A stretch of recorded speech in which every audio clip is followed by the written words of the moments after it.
BJP কর্মী সমর্থকদের মধ্যে যথেষ্ট উৎসাহ উদ্দীপনা। দুর্গাপুরে আর কিছুক্ষণের মধ্যেই প্রধানমন্ত্রী বক্তব্য রাখবেন, আর কিছুক্ষণের মধ্যেই প্রধানমন্ত্রী আসবেন।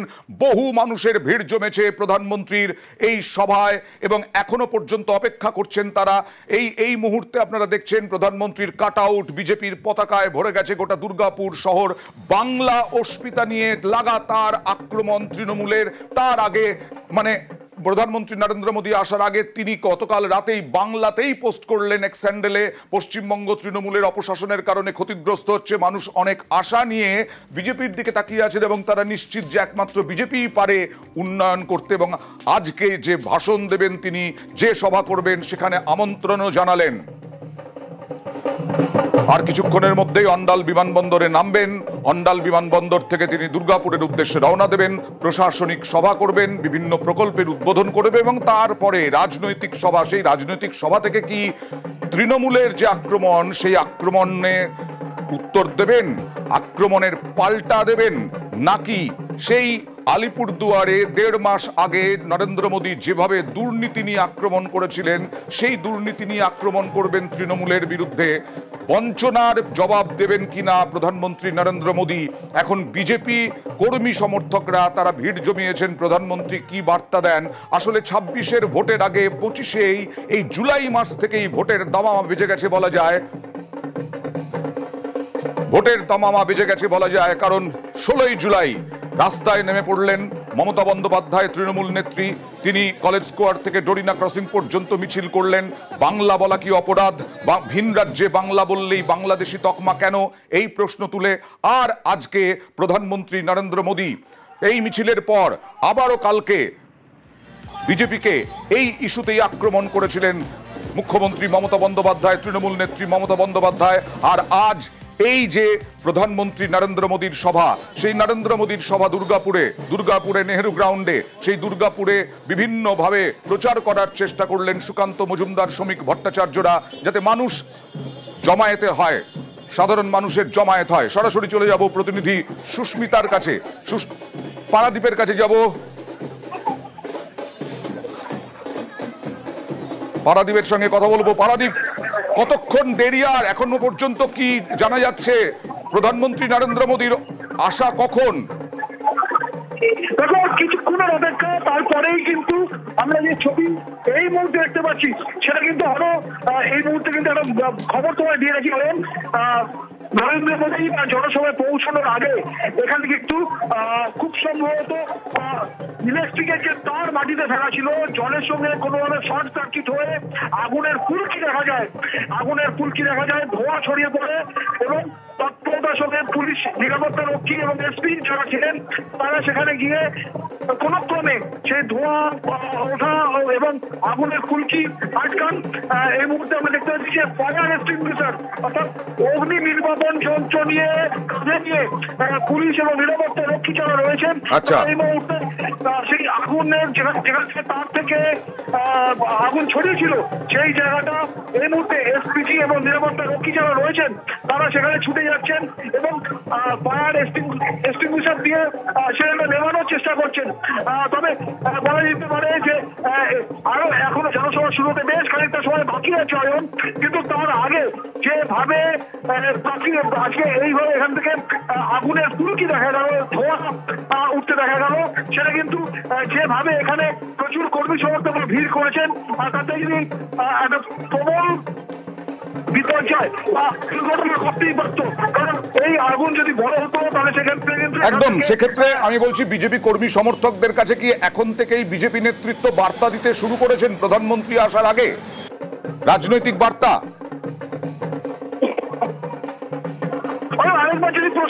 পারাদীপ, প্রধানমন্ত্রী নরেন্দ্র মোদী আসার আগেই কি বিজেপির বিভিন্ন নেতৃত্ব তারা বিজেপি কর্মী সমর্থকদের উদ্দেশ্যে রাজনৈতিক বার্তা দিতে শুরু করেছেন? ইতিমধ্যে বিজেপির সাধারণ সম্পাদক লকেট চট্টোপাধ্যায় তিনি যেমন এসে উপস্থিত হয়েছেন, অগ্নিমিত্র পাল তিনি যেমন এসে উপস্থিত হয়েছেন, অমিতাভ চক্রবর্তীকে দেখতে পাচ্ছি আমরা মঞ্চে, এবং ইতিমধ্যে যে কোনো মুহূর্তে নরেন্দ্র মোদী তিনি কিন্তু এখানে এসে পৌঁছবেন। তার আগে ইতিমধ্যে রাজ্য নেতৃত্ব যারা রয়েছেন তারা কিন্তু তাদের বক্তৃতা শুরু করেছেন এবং তাদের বক্তৃতার ছত্রে ছত্রে আমরা যেটা দেখতে পাচ্ছি যে যারা গতকাল রাজ্যে পা রাখার আগে নরেন্দ্র মোদী তার এক্স হ্যান্ডেলে যে পোস্ট করেছিলেন সেই পোস্টের সঙ্গে সমন্বয় রেখে সেই মোড বজায় রেখে প্রতি ছত্রে বক্তৃতার আমরা দেখি যে রাজ্যের তৃণমূল কংগ্রেস শাসক সরকার পক্ষ যারা রয়েছে তাদের একটা নিশানা করা হচ্ছে, তাদের আক্রমণ করা হচ্ছে এবং কোথাও গিয়ে যে আমরা দেখেছিলাম কয়েকদিন আগে রাজ্যের মুখ্যমন্ত্রী মমতা বন্দ্যোপাধ্যায় তিনি যে ইস্যুতে রাজপথে নেমেছিলেন, অর্থাৎ রাজ্যের বাইরে বাংলা ভাষাভাষী মানুষজন তারা যে বিভিন্নভাবে হেনস্থার শিকার হচ্ছে এবং সেই অভিযোগের তীর মমতা বন্দ্যোপাধ্যায় তিনি কেন্দ্রের দিকে তুলেছিলেন, সেই জায়গাটা থেকে কোনোভাবে এই মুহূর্তে রাজ্য নেতৃত্ব বিজেপির যারা রয়েছেন তারা তাদের বক্তৃতায় তাদের ভাষণে সেই জায়গাটা নিরস্ত করার চেষ্টা করছেন। একই সঙ্গে তাদের আমি আসবো তোমার কাছে পরবর্তী সময়ে পারাদীপ। এই মুহূর্তে আপনারা দেখছেন বিজেপি কর্মী সমর্থকদের মধ্যে উৎসাহ উদ্দীপনা, আর কিছুক্ষণের মধ্যেই প্রধানমন্ত্রী নরেন্দ্র মোদী উপস্থিত হবেন। তার আগে বিহারের মতিহারিতে বাংলার প্রসঙ্গ উঠে এলো প্রধানমন্ত্রী নরেন্দ্র মোদীর ভাষণে। তবে তাকে কটাক্ষ করতেও ছাড়লো না এই মুহূর্তে তৃণমূল নেতৃত্ব।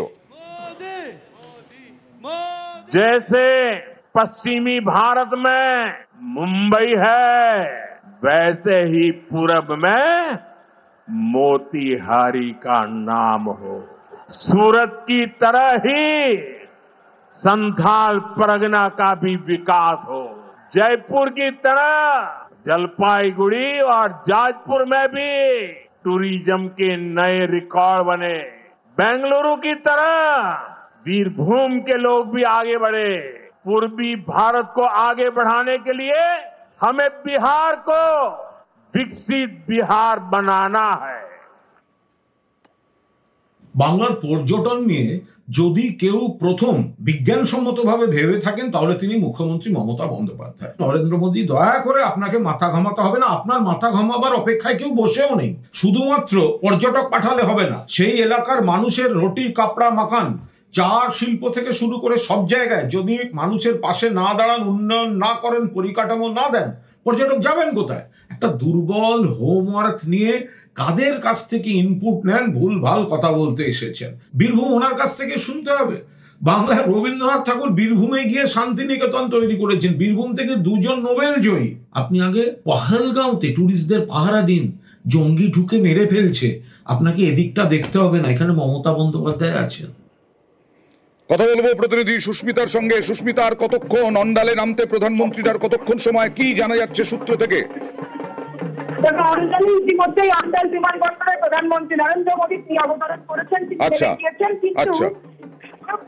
এই মুহূর্তে আসার কথা নেহেরু স্টেডিয়ামে দুর্গাপুরের, যেখানে আসতে তার কিছুক্ষণ বাকি রয়েছে। অন্ডাল স্টেডিয়াম থেকে 3:15 নাগাদ রওনা দেবেন তিনি নেহেরু স্টেডিয়ামের উদ্দেশ্যে এবং তারপর অবশ্যই নেহেরু স্টেডিয়ামে এসে তার যে সমস্ত রয়েছে ঘোষিত কর্মসূচি সেগুলি তিনি সারবেন। তবে এই মুহূর্তে গান্ধী মোড়ের সাধারণ বিজেপি কর্মী সমর্থকরা তারা বিজেপির দলীয় আরম্ভ করে প্রধানমন্ত্রী নরেন্দ্র মোদীর যে কাটআউট, সেই কাটআউট থেকে আরম্ভ করে বিভিন্ন বাদ্যযন্ত্র বাজছে এই মুহূর্তে স্বাগত। তার পাশাপাশি তার থেকে বক্তব্য যে আগামী বিধানসভা নির্বাচনে বিজেপি কোন রুটে, বিজেপি কোন লাইনে তার রাজনৈতিক লড়াই লড়বে রাজ্য সরকারের বিরুদ্ধে, সেই সমস্ত বিষয়ে বক্তব্য শোনার জন্য এই মুহূর্তে অধীর আগ্রহে অপেক্ষা করছেন যারা কর্মী সমর্থক রয়েছেন তারা। এই মুহূর্তে কখন অন্ডাল বিমানবন্দর থেকে আর কিছু মুহূর্তের অপেক্ষা, তারপরেই কিন্তু প্রধানমন্ত্রী নরেন্দ্র মোদী নেহেরু স্টেডিয়ামের উদ্দেশ্যে রওনা দেবেন। অর্থাৎ অন্ডালে নেমে পড়েছেন নরেন্দ্র মোদী, প্রধানমন্ত্রী নরেন্দ্র মোদী। 3:15 নাগাদ তিনি অন্ডাল থেকে দুর্গাপুরে নেহেরু স্টেডিয়ামের উদ্দেশ্যে রওনা দেবেন। তারপরে প্রশাসনিক সভা এবং জনসভা, কি বার্তা দেন সেদিকেই তাকিয়ে বিজেপি কর্মী সমর্থকরা। তবে ওই যে বলছিলাম, 1 ইঞ্চি জমিও ছাড়তে রাজি নয় তৃণমূল নেতৃত্ব। এই মোদী আসার আগে 5টা প্রশ্নবান তৃণমূলের উদ্দেশ্যে, মোদীকে তৃণমূলের পঞ্চবান। বাংলা বলা কি অপরাধ? প্রথম প্রশ্ন। দ্বিতীয় প্রশ্ন, বাংলায় লেখা জাতীয় স্তোত্র, জাতীয় সঙ্গীত গাইলেও কি অপরাধী? এই সব প্রশ্ন নিয়ে তৃণমূল কি বোঝাতে চাইছে যে প্রধানমন্ত্রী নরেন্দ্র মোদী 1.5 মাস আগে আলিপুরদুয়ারে এলেও প্রধানমন্ত্রীকে 1 ইঞ্চি জমিও ছাড়তে রাজি নয় রাজনৈতিক ক্ষেত্রে তৃণমূল। আবির, আলিপুরদুয়ারের যে জনসভা প্রধানমন্ত্রী নরেন্দ্র মোদী করেছিলেন, সেখানে তৃণমূল কংগ্রেসের মূল আক্রমণের জায়গা ছিল হচ্ছে বঞ্চনা। এবং 2024 লোকসভা নির্বাচনে আমরা দেখেছি যে গোটা রাজ্য জুড়ে বঞ্চনা ইস্যুতে বিজেপিকে নানাভাবে রাজনৈতিক আক্রমণ তৃণমূল কংগ্রেস চালিয়ে গিয়েছে। এবং অবশ্যই 2026 বিধানসভা নির্বাচনে বঞ্চনা একটা অন্যতম অস্ত্র হবে। এরই মাঝে দাঁড়িয়ে এই যে বিভিন্ন রাজ্যগুলিতে বাংলার পরিযায়ী শ্রমিকদের অত্যাচারিত হওয়ার যে কথা বারবার ধরে তৃণমূল বলছে, বা বাংলা ভাষা বলার জন্য যে ধরনের পরিস্থিতির শিকার ভিন রাজ্যে বাঙালিকে হতে হচ্ছে, সেই ইস্যুকেও বড় আকারে তৃণমূল কংগ্রেস তুলে আনতে চাইছে। এবং তার প্রমাণও পাওয়া গিয়েছে যে ইতিমধ্যে মমতা বন্দ্যোপাধ্যায় ইস্যুতে রাস্তাতে নেমে মিছিল করেছেন। এছাড়া বিভিন্ন জেলাগুলোতেও তৃণমূল কংগ্রেসের তরফ থেকে লাগাতার মিছিল হয়েছে এবং কর্মসূচিও নেওয়া হচ্ছে। সোমবার 21 জুলাই হয়তো এই সংক্রান্ত বেশ কিছু কর্মসূচি, যা শুধুমাত্র কলকাতা বা রাজ্য কেন্দ্রিক নয়, দিল্লি কেন্দ্রিক কর্মসূচি এই সংক্রান্ত বিষয়ের উপর ঘোষণা হতে চলেছে। এমনটা রাজনৈতিক মহলের আঁচ এবং তৃণমূলের অন্দরের খবর। এরই মধ্যে দাঁড়িয়ে প্রধানমন্ত্রী নরেন্দ্র মোদী সফরের আগে যেভাবে তিনি লাগাতার আক্রমণ চালিয়ে যাচ্ছে বিজেপি, এবং যে প্রশ্ন এবং ইস্যুগুলোকে সামনে রেখে করছে, তাতে বলা হচ্ছে, তাতে মনে করা হচ্ছে যে বিজেপিকে 1 ইঞ্চি জমি অন্তত মোদীর সফরের দিনও ছাড়তে রাজি নয় তৃণমূল। এবং কেন বাংলা ভাষা বলার জন্য অত্যাচারের শিকার বাঙালিরা হবে, সেই সংক্রান্ত বিষয় নিয়ে লাগাতার তারাই এই রাজনৈতিক অস্ত্র বজায় রেখে যে প্রচারে থাকবে, সেটাও কার্যতকে পরিষ্কার হয়ে গিয়েছে। বেশ, আর শশী পাঁজা কি বলছেন দেখুন। বিগত দিনগুলোতে যখন প্রধানমন্ত্রীজি আসতেন, তখন তিনি বাংলাতে কথা বলারও প্রয়াস করতেন। তাহলে এবার কি আপনি বাংলায় বলবেন? ভারতীয় জনতা পার্টির যে বিজেপি শাসিত রাজ্যগুলোতে যারা আমাদের পরিযায়ী শ্রমিকরা, যারা বাঙালি বাংলা ভাষা বলছেন, তাদেরকে হেনস্থা করা হচ্ছে। এরা কিন্তু ভারতবর্ষের নাগরিক। বাংলায় কথা বলাটা যে অপরাধ কি না সেটা একটু বলবেন। দিল্লিতে একবার ঘুরে আসুন না, ওই বসন্ত কুঞ্জ কলোনিতে বাঙালি পরিযায়ী শ্রমিকদের কি ভাবে তাদের প্রতি অমানবিকতা যদি দেখতে হয়, তার চরম রূপ ওখানে দেখবেন।